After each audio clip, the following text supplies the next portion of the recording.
Hello, ladies and gentlemen, Brock the Collector here, coming back to you with another video. Today we're going to be going over some knockoff, bootleg, AliExpress clone troopers. Of course, if you are in the Star Wars Black Series community, these things have caused quite a bit of buzz over the past couple months because collectibles often spawn in, high prices for collectibles, and high prices for collectibles means high demand, and high demand means people willing to take advantage of that demand to make money, and thus bootlegs come into our hands.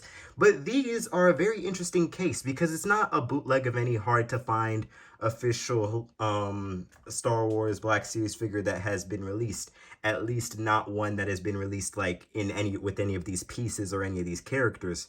What this bootleg company is doing, I think it's Vale's Toy Store on AliExpress was the name, is they seem to have some sort of knowledge of the Clone Wars, or at least of of the property itself, in order to make these characters, because Hasbro has actually, in the Black Series line at the very least, never touched these. And some of these designs are actually concepts that we've never even seen in the universe itself, up to this point at least.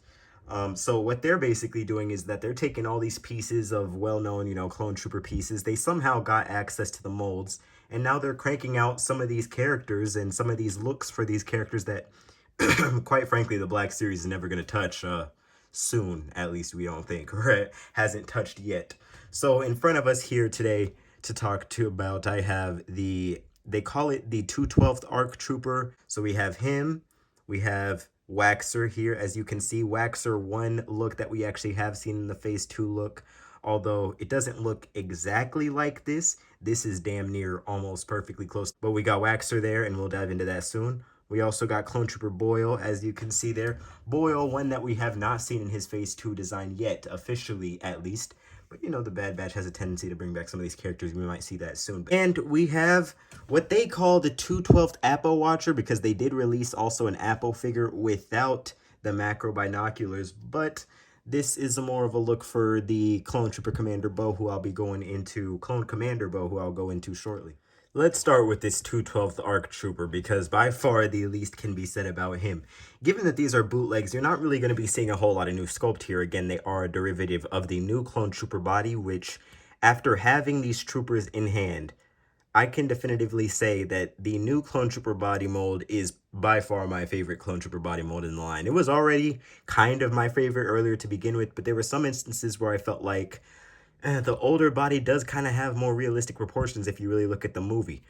Or at least you'd be able to churn out maybe more realistic looking movie figures with that older body. But I realize I'm only saying that because the way that Hasbro has been designing this new Clone Trooper body mold with the Clone Wars Clone Troopers that we've been getting has been, kind of a skirt between animated, inspired, and realistic. And one example of that is, how they don't paint the black line on the helmet. That's something that never really bothered me. But when you actually have the newer Clone Trooper body mold, and it's something that I've pointed out with the 13th Battalion Clone Trooper in the past, when they actually do hit it with some of those more realistic deco hits, it really does bring this new Clone Trooper body mold like into the realistic light, and it really does make it it just makes it seem like a more satisfying, sturdier, all around, more cohesive Clone Trooper to fit in with the rest of your realistic looking collection. For example, this, when you have that helmet there, the helmet is one of the main draws with the Clone Trooper design in general. That's one of the main places that your like eyes focus on. And when you when you have a more realistic styled helmet, it kind of cascades down into the whole look of the body. But when you have something more realistic looking like this, which this is basically just the carbon copy of the 212th Clone Trooper that they have, that the official 212th Clone Trooper, which a lot of people have been critiquing for being way too animated inspired. But as you can see there with the black line, the helmet kind of ties it all together. This really looks like you took it out of Revenge of the Sith, even though it wasn't even in there. As you can see, you saw got the gray up on the helmet there. But taking a look at the figure itself, yes, new Clone Trooper body mold. It feels really good, like really, really good. It basically, the articulation, it's quite fluid. All of the butterfly joints and everything, it feels good. One thing you will notice is that since this figure, I don't know where they took this pauldron from. I don't know what sculpt that is. I mean, it's not like there's not a piece like this in the Black Series line at all. That does exist with Clone Commander Bly, but what is the what is like the practicality of taking it from one sculpt to use it on another? Like that seems kind of difficult. Like whatever files this guy got the access to, however he's turning these things out, it's kind of crazy because like these are some really accurate pieces that we don't have on figures like these. For example, we don't even have a belt like this that doesn't have, that just has the what do you call it, just the holsters for the pistols, but doesn't actually have the skirt itself. It's kind of Commander Stone inspired, you know. We don't really see that a lot. You don't usually see the holsters for the guns for the DC-17s without a comma. The only other time you do see it is Commander Stone. You can see the paint details are very much 212th Utapau Trooper, 7th Sky Corps, Parjai Squad-esque.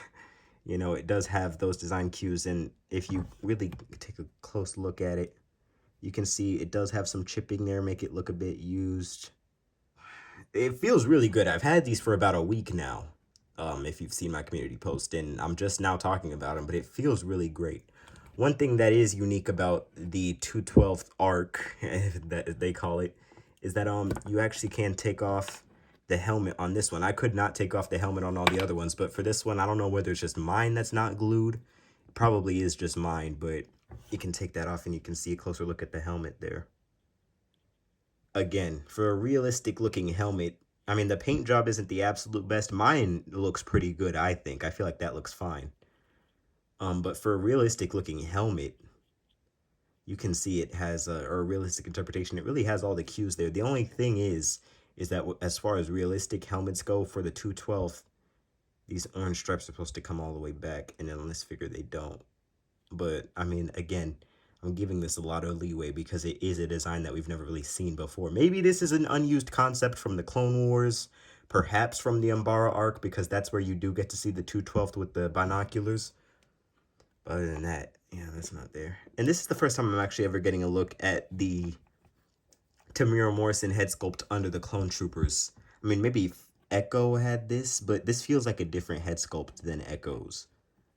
And you can see there, if I was a custom painter, I'd definitely be painting that up. It'd be really cool to have this with the unmasked head. And imagine if this bootleg company gets their hands on the actual ARC Trooper mold. That would just be crazy. I feel like if they did something like this for every Legion, I'd buy it. You know, this is really cool. One thing before we dive into Boil and Waxer that I want to point out is that not all these clone troopers have the same accessories. The 212th arc came with the 2 DC-17s and his blaster rifle, which is also a really good looking blaster. It's basically indistinguishable from the Hasbro version. A good rigid plastic. The 212th arc only came with this, but Boil and Waxer came with both the DC-17, I mean the DC-15 and the DC-15 carbine. So these two came with both of those, which is strange that they have a different loadout for their weaponry.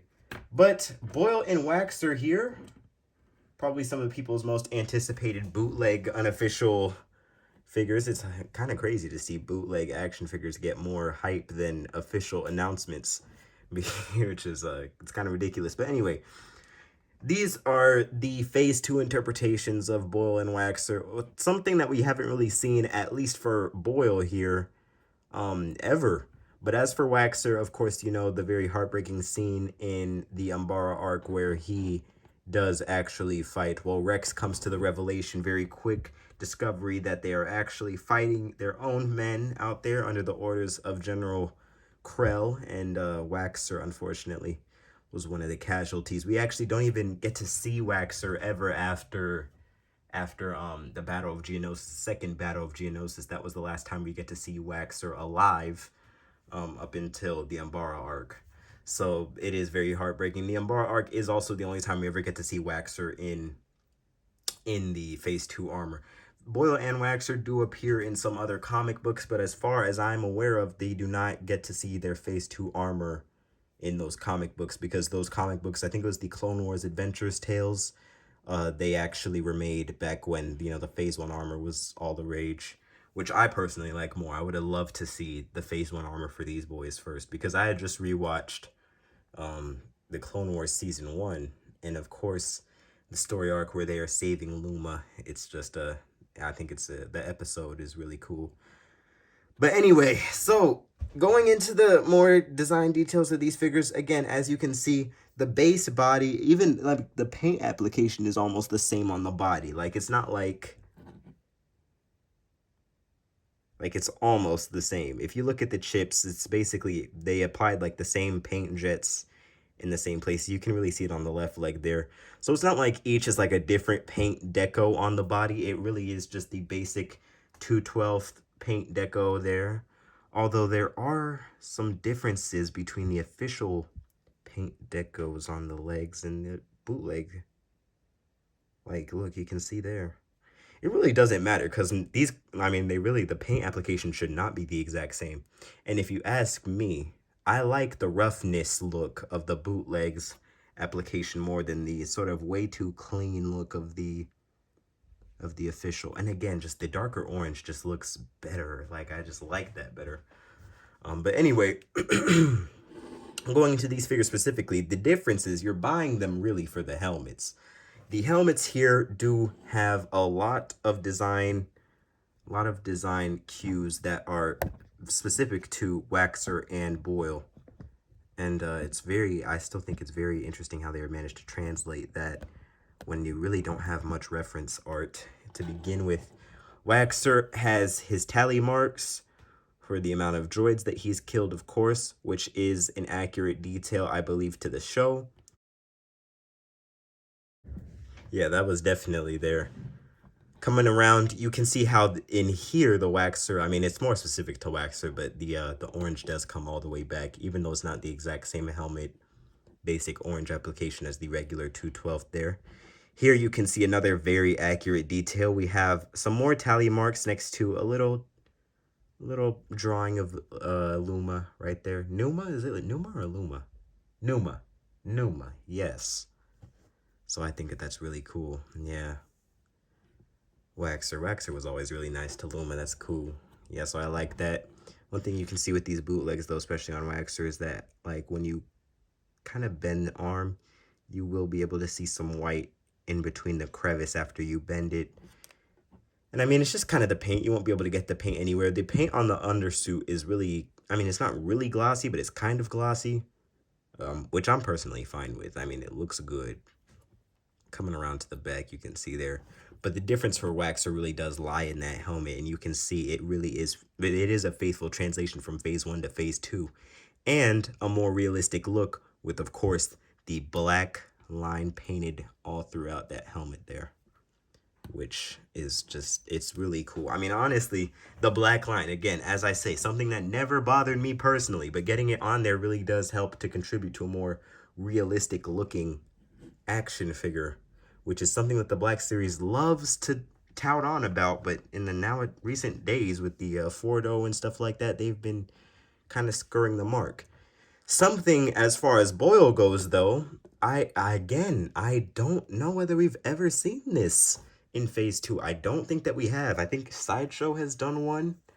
I mean, Hasbro has made a Phase 2 Waxer now with that new Vintage Collection 4-pack, but Boyle, I really don't think we've ever gotten a Phase 2 version of him, except for maybe the Sideshow, if I'm remembering correctly. But he does have the little spade up there, spade-looking thing. I do not know what that represents. Any Boyle aficionados can tell me. You can see the gray detail coming throughout. And you see, this figure doesn't have the black line. But when there is an alternative paint there, that is the only time where I feel like a black line should not be there. Where there is an alternative paint scheme, that a black line, the presence of a black line would just make it inaccurate. You can see he has his red little dot right there. There are actually a few clone troopers who have that. I do not know what that represents either. There's I think it's Red Eye. There's a clone trooper called Red Eye who also has that. He was in season 2, on the Mandalore arc, and I only remember that because of the action figure. But yeah, there's a clone trooper called Red Eye who also has that. I do not know what that represents. If somebody knows, they can tell me. But as you can see there, again, same basic body mold with paint applications as a Waxer in the regular 212s. If you ever look into how I say, like, some fan concept art, you will actually be able to see a lot of people have done concepts, or a few people at least have done concepts for Boyle depicting him as an actual ARC trooper, which I can understand. We never really get to see Waxer become an ARC trooper. We know that he does not, seeing as he does pass, unfortunately. But Boyle, it would be very interesting to see him become an ARC trooper, so that's something to hold on to. Interesting. Again, here I will compare them next to the regular 212th. That is, again, the Hasbro version. That is not a bootleg. But also, you guys will want to see them, probably most importantly, next to the Phase 2 Commander Cody. The oranges aren't really standardized amongst these. They all are rocking a sort of just slightly different sheen of orange. Commander Cody's, of course, is a lot, more matte looking and a lot less vibrant than the others. But I really think that that's fine. Like, shoot, bro, on the Venator class, when they're in between missions painting and customizing their armor, how many of them are going to have the exact same can of orange paint? So I'm cool with it, really. 212th Army Foreman right there. Oh, and let's try to squeeze in 212th ARC. So these are all of the 212th. Okay, actually, wait, that's not true. I do not have the Order 66 pack 212th Clone Trooper. That is the realistic 212th Clone Trooper. But this is a look at basically your 212th Army as it's forming now. That's most of them that you're going to get with the orange paint. We do not yet have the 212th Airborne Trooper or even the very obscure 212th ATRT driver. But for now, this is what you got. And I feel like that is pretty cool looking. Here, we're looking at Commander Bo, a figure that, or more like a character that, well, I mean, a lot of Clone Trooper concepts have been made over the years, and there have been a lot of Clone Troopers that have appeared in comic books and everything. Commander Bo is not a figure that you get to see in the Clone Wars cartoon, 2D, 3D. You don't really see him in Revenge of the Sith, at least officially. He appears in the Dark Horse comic Star Wars Purge, was made back in like 2007, but the figure was, or the character was officially made, I think it was in like an Order 66 book or something like that. He was officially brought into Star Wars lore by a writer in April 2006, was when his character was officially named. So technically, Bo is a character that's about as old as me. So that's a strange connection to have there. But Bo himself did appear in the Star Wars Purge comic, where he helped rescue Darth Vader from a group of Jedi. Tissus Choi as well was one of them. I remember the Jedi who's like that really weird looking alien. But yeah, no, Vader did get captured in his early days in the Galactic Empire, and we do get to see Bo go there and rescue him. In that comic book, in that comic series, we actually do get to see a lot of different clone commanders in the 501st Legion, with of course probably the most notable being Appo, who they did make a figure of. This bootleg line did make a figure of, not his Revenge of the Sith appearance, but more like the comic book appearance, which is basically this figure without the macro binoculars, which I didn't buy. And also Commander Vil makes an appearance there as well. Anyways, brief history on Bo. Besides that, he actually did take over for the 501st after Appo's death. Appo died in the Battle of Kashyyyk. He was actually decapitated by a Jedi, which, I mean, shoot, it's kind of crazy how Kashyyyk is just a bad place for clone commanders to be. Like, they be losing their heads on Kashyyyk for real. But going into the figure itself, Bo was my most anticipated, and he's really, really cool. You got literally all of the details that Bo has. The probably best look you'll be able to see for Bo, the most official look you'll be able to get at the whole costume, is, I think it was the line 30th Anniversary Order 66 pack, in which he came with Darth Vader as part of, I think it was a Target exclusive pack. Order 66 packs back then, I mean, shoot. And the Saga Legends line had a whole amount of character depth there, and Bo was one of them. He came with the Darth Vader figure. The figure here, as you can see, it took me forever to get him into this pose, and I don't want to remove it. But really, I don't even have to show you the articulation, because this is just a testament to what this new clone body mold can do. There you can see you got him aiming down the sights pretty well. Really good looking. the legs there. You can see it has all of the necessary 501st paint details. It even has paint running under the comma there. You can see the stripes there, a little bit of like scrappy paint there, chipped paint on the stripes, but that's fine. Yeah, all in all, looks really good. Posability is all the way there. Comes with the 2 DC-17s and the DC-15. That is the only weapon that he comes with, or those are the only weapons that he comes with. He has the very accurate sort of comma buckle that you can see there with some rubber pieces going over here, which I am really surprised that they even took the time to sculpt on this figure.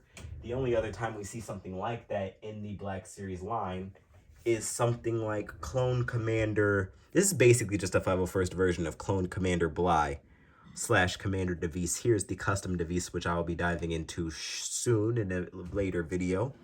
But you can see it's not the Bly mold. This is the new Clone Trooper body mold with sort of the Bly armor and accoutrements there. And it looks really good. It looks really good. The pauldron is about the same as the pauldron that you see. I don't think it's the same pauldron that came with the 212th arc, but these are not the same pauldron, I don't think. They don't appear to be. I could be wrong, but this really looks and feels like a new pauldron sculpt. Like you can see this pauldron is a lot more rigid feeling. This one is a bit softer, more rubbery. It's a new pauldron sculpt, man. But really, where this figure comes into a head is the helmet. Look at that head right there. That looks really good. Black line again painted in. You can just see, like, this is a really good looking helmet sculpt, man. This is not the one that they've been using in the official line. It really doesn't feel like it. It looks a lot sharper. The sculpt looks sharper. It's fantastic. And they also did make just a regular 501st if you're interested in that. You can see it does have the gray detail above there. The blue comes all the way to the back. This is a very oh, it even has the blue back here on the back box. I don't even know what the hell to call that thing. It's a really just good looking figure, man. This was the one I was most excited about. And again, yes, the macro binoculars can move if you want that. Oh, that's just awesome. That's just awesome. Do you guys see that right there? That is really, really, really cool. But all right, there's enough gushing down. Oh my gosh, I hate this old Clone Trooper body mold. Just stand straight, please. Okay, yeah, there we go. Okay, well, this is just me being lazy now. Okay, so you can see that the knockoff bow figure has a lot more realistic paint sculpt or paint detail on the figure. It is a wee bit shorter looking in this view, but then again, I do have Bo's head tucked down and he's not standing as straight. It's fine proportion-wise, like really. I see that the realistic looking, or let me not say realistic looking, the official 501st Trooper looks a lot bigger. But really, this is a good bow. This is about the best bow that you're gonna get. Let's take a look at him next to some other figures that can kind of fit with him. So we do not have a Revenge of the Sith inspired Darth Vader in the Black Series line yet. This is the closest that you can get to the Revenge of the Sith inspired Darth Vader. And you might be asking, Baraka, what's the differences between the Revenge of the Sith inspired Darth Vader versus any other Darth Vader? The biggest key difference on the Revenge of the Sith thing, I don't know anything about like the I don't really recognize the stuff with the box here, the juke box as I like to call it.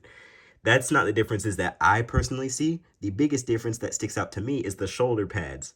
With the later Darth Vader costumes that you see, you don't really get to see the shoulder pads follow the same sort of scheme as the chest plate armor. The shoulder pads in a lot of the different figures that we have are black, like with the Empire Strikes Back version, I think it's black. Yeah, it looks to be black on that version. And with the A New Hope version, I mean, that's a pretty easy difference to spot. The leather goes above, whereas in Revenge of the Sith, it did not. So in Revenge of the Sith, the chest plate armor has shoulder pads built into it. So if this was a Revenge of the Sith figure, you would see the shoulder pads be part of that chest plate armor, which would be the most accurate way to do it, like in the sort of look sense. But for now, if they were to release that Order 66 pack in the Black Series line, this is most likely how it would look. In the modern day, if they were to release it, they'd probably do something like this. You'd have that look with the shoulder pads there with the actual chest plate sort of paint detail following through. And you would have Commander Bo most likely on the new Clone Trooper body mold. Well, I mean, they might even reuse a Bly, but whatever. That's besides the point. That is the kind of closest faithful representation you can make of that Order 66 pack in the modern Black Series line. This video probably ended up being really long. What can I say? I like to talk about action figures. But anyways, to wrap up our thoughts on the Star Wars Black Series knockoff clone troopers here, I'd say I personally I really love them. There's some niche stuff here, some characters that not everybody's gonna need, and some characters that probably a lot of people are gonna want. The two main there being Waxer and Boyle, and these two to the side here are kind of just something that you don't really need unless you have a familiarity with Commander Bo or you're a big on the 212 whole thing. But I don't know whether these knockoffs are any indication that Black Series has plans to do these figures here or is planning on making them. Again, the Clone Wars 20th anniversary is this year, so if there's any time for them to make Waxer or Boyle, it's now. But then again, it's hard to predict with this line. We still don't have a freaking fives yet. So I can definitively say that I really do like what this bootleg company is doing. The quality might be a little spotty from figure to figure. These ones I have here are really good, and maybe I hold them down to a lower bar because they are knockoffs and I don't expect much. But I really am surprised by how much I've been enjoying these over the past week, and I really can't recommend them enough. Scale of 1 to 10, I'd give the 2/12th arc an 8 out of 10. Boyle 8.5, Waxer 8.5, Commander Bo 9. Then again, this scale, it might not be the same I hold up to every single clone trooper, because then again, it's not like it's anything official, you know what I'm saying? But I'm really happy with these. Can't be happier with these, and I can't wait to see what else this bootleg company does in the future. So thank you guys so much for watching. Stay safe out there, and I'll be sure to catch you on the next one. Be careful with those Ant-Man spoilers out there, and I'll see y'all. Bye. Oh, and always remember to do the best. All right, there we go. I'm done.